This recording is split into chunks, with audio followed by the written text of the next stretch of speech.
श्री गुरुभ्यो नमः हरिः ॐ भूर्भुवः स्वः तत्सवितुर्वरेण्यं भर्गो देवस्य धीमहि धियो यो नः प्रचोदयात् ॐ तत्सयोरावृणीमहे यातु यज्ञाय यातु यज्ञपतये दैवीः स्वस्तिरस्तु नः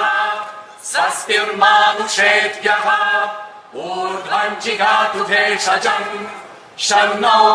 अस्तु द्विपदे शञ्चतुष्पदे ॐ